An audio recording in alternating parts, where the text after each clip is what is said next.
Yo, check this out.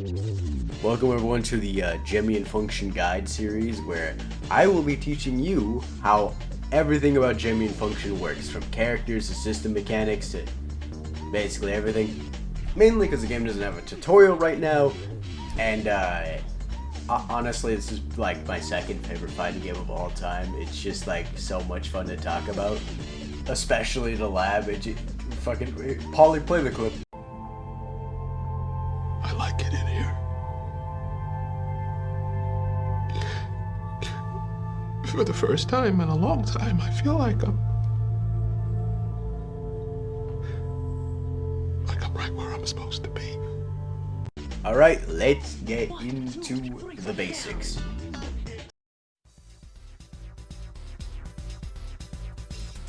Gemion Function is a 5/6 button fighting game.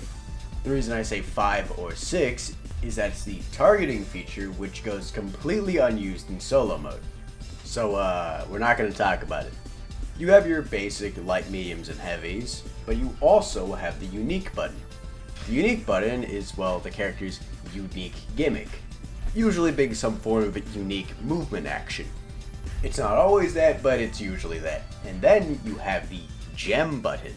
By hitting it, you activate your gem's effects, which you can choose of 1 of 6, which will get its own guide video. I'm not talking about gems here. The game works off of a magic system, so you can go light, medium, heavy. And the last thing sort of relating to combat is that if you get unique and gem together, you get your install. I mean, it's technically called a Cosmo, but I just say install. You can use it as combo filler, you can use it as a combo starter, you can use it as a reversal. I'll give it more details and stuff in the actual gem guide video. By hitting medium, heavy, and unique, you can burst.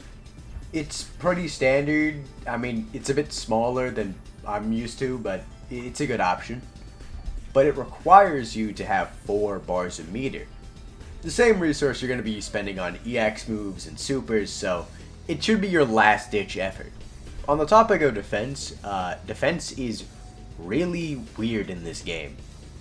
I'm not saying it's bad or good, it's just different from what you're probably used to. Firstly, you have high and low blocking. Push blocking, by hitting light and medium together while blocking, will push them further away from you and remove chip damage from it. On top of this, you also have third strike parrying, which, you know, works exactly like it does in third strike. You just tap forward and then you negate the hit on top of gaining meter and being able to punish usually unpunishable actions. And you have red parrying, which works only after push block, and if it somehow happens, you will gain 2.5 bars. Speaking of defensive actions giving you meter, let's talk about how teching works in this game.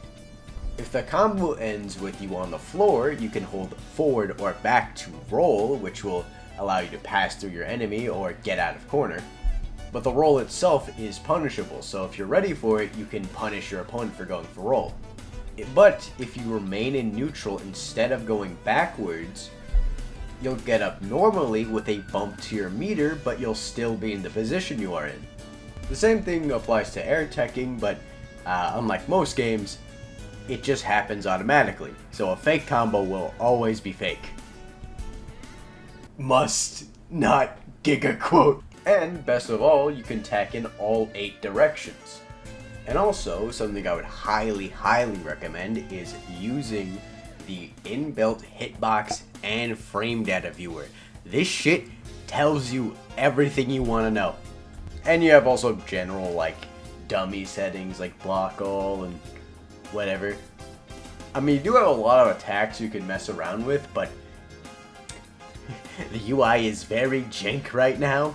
It does work, but, you know, it's just in a really long list, so it's not very convenient to use. And those are the basic mechanics of Gemion Function. Tune in next time when I talk about the gem part. Shout out to gems.